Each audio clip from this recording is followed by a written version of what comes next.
देवता माने सदगुण, असुर माने दुर्गुण। सदगुण सुरगन अम्ब अदिति सी, मानस में कहा सदगुण ही देवता है और असुर माने दुर्गुण। अच्छा आप विचार करके देखें तो ये सदगुण और दुर्गुणों का युद्ध तो सदा से होता रहा है, ये द्वंद्व चलता ही रहता है। अच्छा दिन रात चलता ही रहा है। पर एक यह भी विचित्र बात है कि देवता हार जाते थे, राक्षस जीत जाते थे। और यदि हम लोग अपने जीवन को देखें तो जीवन में भी तो यही घटनाएं घट रही हैं। हमारे सद्गुण हमारे ही दुर्गुणों से हार जाते हैं। क्रोध आता है तब बोध का पता नहीं लगता कहां चला गया। हमारा क्रोध हमारे बोध को पराजित कर देता है, हमारा आवेश हमारे संयम को पराजित कर देता है। जीवन का भी तो यही सत्य है। अच्छा इस पर अगर गंभीरता से विचार करें कि क्यों हारते हैं सद्गुण और दुर्गुण क्यों जीत जाते हैं, एक ही कारण है कि सद्गुणों में बड़ी अच्छाई है पर एक कमजोरी है, ये कभी इकट्ठे नहीं रहते। और दुर्गुणों में सब बुराइयां हैं, एक अच्छाई है, ये कभी अलग अलग नहीं रहते हैं। इनमें संगठन है, दुर्गुणों में संगठन है और सद्गुणों में संगठन नहीं है। और यह भी सभी के जीवन का अनुभव है कि जो सद्गुणों और दुर्गुणों के संदर्भ में बात कही गई, यही सद्गुणी और दुर्गुणियों के संदर्भ में है। आप देखो अपने यहां अच्छे लोगों की कमी नहीं है। अच्छा बुरे लोग उतने नहीं होते जितनी संख्या अच्छे लोगों की होती है। बुरे लोग तो उंगलियों पर गिने जा सकते हैं, अच्छे लोग ज्यादा हैं। लेकिन क्या कारण है कि थोड़े से बुरे लोग सबको परेशान करते रहते हैं?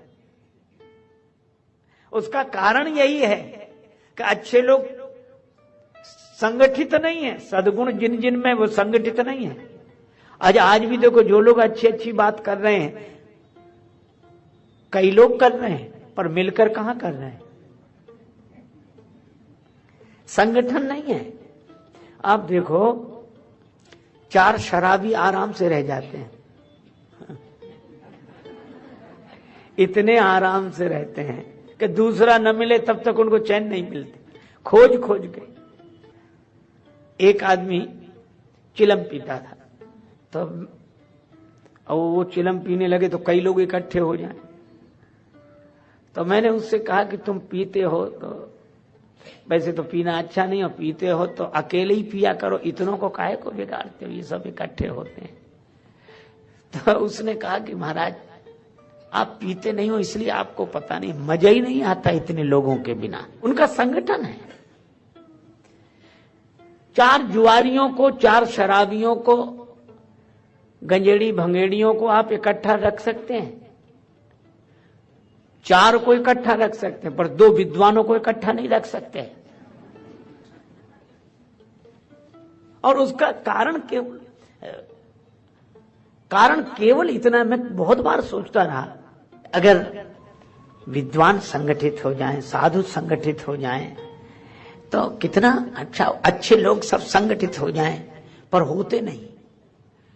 मैं बहुत बार सोचता रहा कि क्यों ऐसा होता है, तो उत्तर मुझे एक ही समझ में आया कि शराबियों को गालियां मिलती हैं, जुआरियों को गालियां मिलती हैं, निंदा होती है, और विद्वानों की, संतों की पूजा होती है। और यह मानवीय दुर्बलता है कि निंदा आदमी मिलकर भोगना चाहता है और प्रशंसा अकेले ही पाना चाहता है। गाली मिले तो सबको मिले और प्रशंसा हो तो केवल हमारी हो, प्रशंसा हो तो केवल हमारी हो। एक गुण आता है दूसरा जाने लगता है। उदाहरण के लिए जैसे सत्य और शील, सत्य भी गुण है और शील भी गुण है, पर शील है दूसरे के हृदय का ख्याल रखना, भावना को देखना कि इसे बुरा न लगे, शील है। और सत्य कहता है कि लगे तो लगे।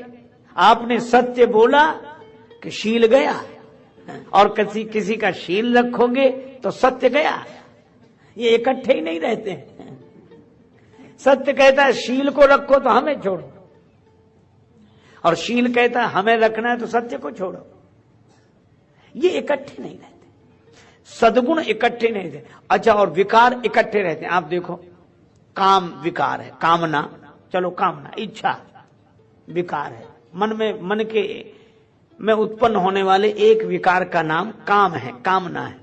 कामना उत्पन्न हुई और इसमें विघ्न पड़ा, क्रोध को बुलाना नहीं पड़ा। क्रोध ने नहीं कहा कि तुम ही निपटो, हम काहे को आए, पर क्रोध कहता तुम चिंता मत करो, हम तो साथ ही हैं, तुम्हें छेड़े तो कोई जरा। और कामना में विघ्न पड़ा तो क्रोध आ गया। अच्छा चलो, विघ्न नहीं पड़ा, कामना पूरी हो गई तो लोभ आ गया। कामना पूरी हो जाए तो लोभ, और कामना पूरी ना हो तो क्रोध। कितना संगठन है इसमें, इनमें इतना संगठन है। ध्यायतो विषयान पुंसः संगस्तेषु उपजायते संगात संजायते कामः कामात् क्रोधो विजायते क्रोधात् भवति सम्मोहा सम्मोहात् स्मृति विभ्रमा स्मृति भ्रंशात् बुद्धिनाशो बुद्धिनाशात् प्रणश्यति। गणित है ये, एक आएगा तो दूसरा आ ही जाएगा। एक बुराई एक को बुला लेगा, दूसरा आए बिना रह नहीं सकता। अच्छा, एक अद्भुत बात है, एक बुराई बुलाओ तो दूसरी बुराई आए बिना रह नहीं सकती, और एक गुणी को बुला लो दूसरा गुणी ठहर नहीं सकता। हो, मैंने कहानी सुनी थी, एक राजा के यहाँ दो विद्वान गए, बड़े पंडित, बड़े विद्वान। राजा ने बड़ा उनका स्वागत सत्कार किया, पर राजा भी व्यवहारिक आदमी था, अनुभवी व्यक्ति था।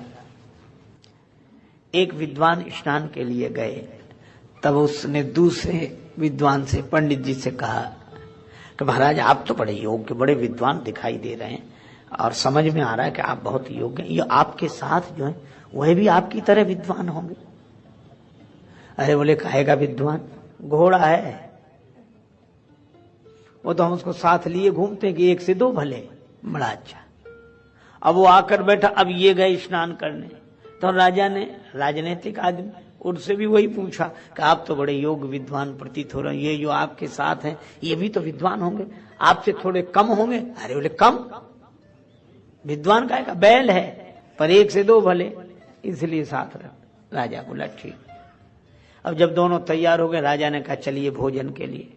दोनों बड़ी उत्सुकता से गए भोजन के लिए। राजा ने एक के सामने भूसा रख दिया, दूसरे के सामने घास, शुरू करो। तो दोनों बोले कि हम लोगों का अपमान ये क्या? राजा बोला क्षमा करें, परिचय तो आपसे ही मिला है। ये कह रहे थे कि वो घोड़ा है, और ये कह रहे थे कि वो बैल है, तो बैल के सामने भूसा, घोड़े के सामने घास, शुरू करो। और ये कहानी संकेत क्या करती है कि अगर प्रतिभावान लोग एक दूसरे की निंदा में पड़े रहेंगे, अच्छे लोग अगर एक दूसरे के विरोध में पड़े रहेंगे, तो समाज से आप क्या आशा करते हैं? भूसा और घास ही मिलेगा और कुछ नहीं मिलने वाला है।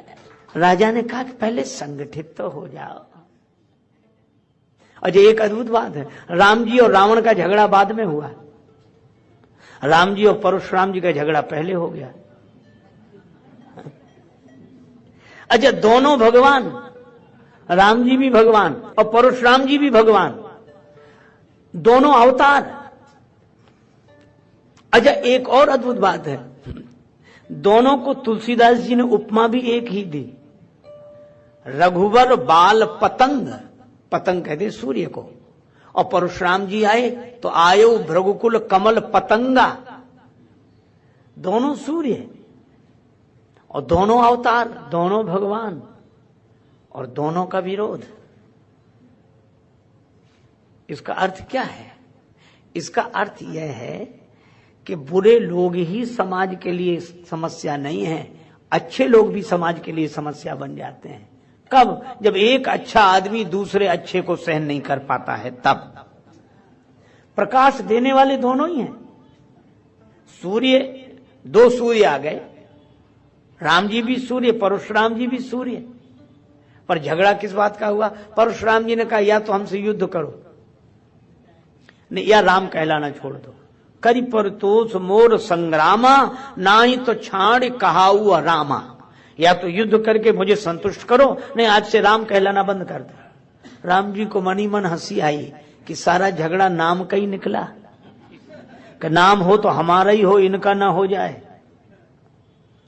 सबसे बड़ी समस्या तो यही है कि हम अकेले ही हों, दूसरे को तो हम सह नहीं सकते। अजब, तो राम जी ने विनोद में ही पर विनम्रता पूर्वक एक बात कही, पर उसमें व्यंग निकल ही आया। राम जी ने कहा कि महाराज हम तो वैसे ही छोटे हैं, राम मात्र लघु नाम हमारा, परसु सहित बड़ नाम तुम्हारा। आपका नाम तो वैसे ही बड़ा है, हमारा तो 2 अक्षर का नाम राम, और आपका नाम तो परशुराम। तो नाम की अगर बात है तो नाम में तो आप वैसे ही बड़े हैं हमसे। अच्छा, अब इसमें व्यंग क्या था कि राम तो दोनों ही हैं। परशुराम जी का नाम भी राम है, लेकिन उन्होंने फरसा धारण किया तो फरसे को अपने नाम से जोड़ लिया तो हो गए परशुराम। अच्छा बोलो, नाम रखने की यही शैली होती तो राम जी भी कह सकते थे कि तुम परशुराम तो हम धनुषराम, धनुष तो हमारे पास भी है।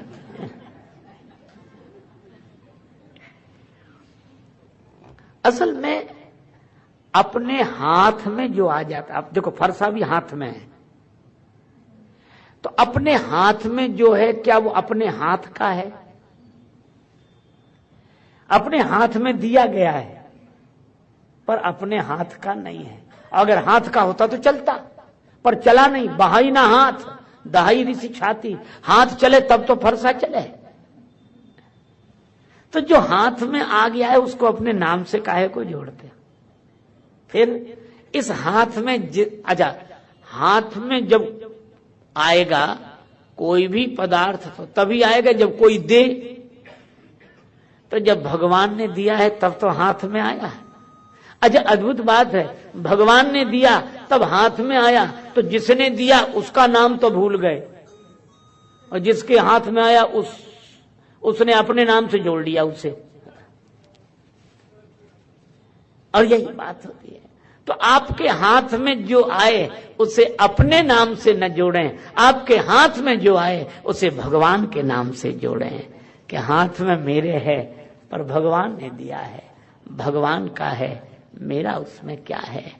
अच्छा, वैसे भी देखो श्वास, इससे ज्यादा तो कोई अपने नजदीक नहीं होगा, और श्वास तो हमसे इतना अभिन्न है कि हम हैं तो श्वास है तो हम हैं।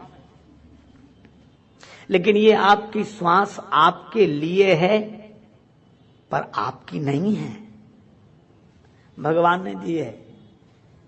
और भगवान ने एक काम तो इतना किया कि आदमी कहीं इतना न सोचने लगे कि सब मेरा तो सोचे श्वास भी मेरी। हालांकि कहता यही है, मैं जब तक मेरी श्वास चल रही,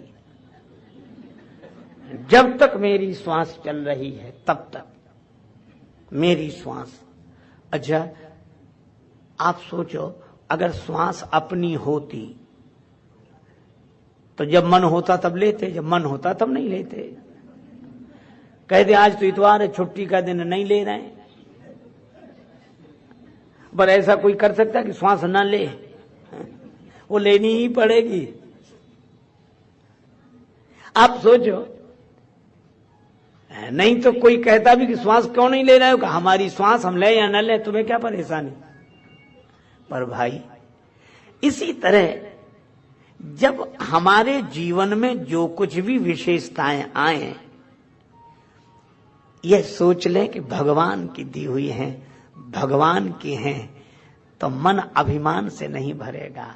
और मुझे लगता है कि अच्छे अच्छे लोग, प्रतिभावान लोग, ज्ञानी लोग, गुणी लोग, समाज को कुछ देने वाले लोग अगर भगवान से जुड़ जाएं